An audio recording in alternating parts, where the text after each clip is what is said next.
নমস্কার, আমি doctor Sabyasachi Sarkar, consultant gynaecologist and obstetrician.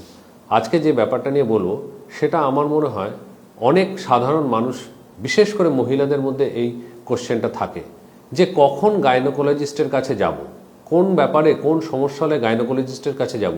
বিশেষ করে যারা একটু সাব আরবান বা একটু গ্রাম্য অঞ্চলে মহিলারা আছেন, তারা দেখেছি প্রায়ই আমাদের কাছে আসেন যে কি সমস্যা না, জ্বর হয়েছে। জ্বর তো জেনারেল ফিজিশিয়ানও দেখবে, সেটা কি গাইনিক সমস্যা না, যেহেতু বললো যে মহিলাদের ডাক্তার, মহিলাদের সমস্যা, তাই মহিলার ডাক্তারের কাছে চলে এলাম। ব্যাপারটা কিন্তু সেরকম নয়। জ্বর গাইনির কারণে আসতেই পারে, ইউটিআই রিলেটেড কারণে আসতেই পারে, কিন্তু তার নিজস্ব গাইনির একটা ডোমেন রয়েছে, একটা এরিয়া রয়েছে। এই এলাকাতেই আমরা মেইনলি চিকিৎসাটা করি। যেমন প্রেগনেন্সি রিলেটেড যে কোনো সমস্যা আমরা গাইনোকোলজিস্ট অ্যান্ড অবস্টেটিশিয়ানরা প্র্যাকটিস করি। যদি কারোর বাচ্চা আসতে কোনো সমস্যা হয়েছে, অবশ্যই তার সেই সমস্যার আমরা সমাধান করি। এছাড়া অনেক সময় গাইনি রিলেটেড, মেন্স রিলেটেড যে কোনো সমস্যা আমরা সমাধান করি।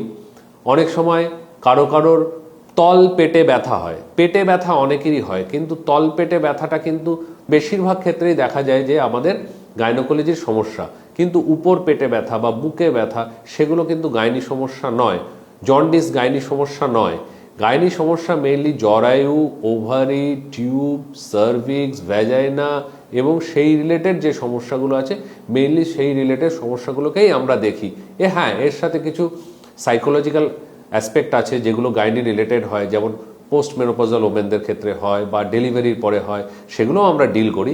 কিন্তু মেইনলি আমরা গাইনিটা এই ডোমেনটার মধ্যেই কাজ করতে ভালোবাসি।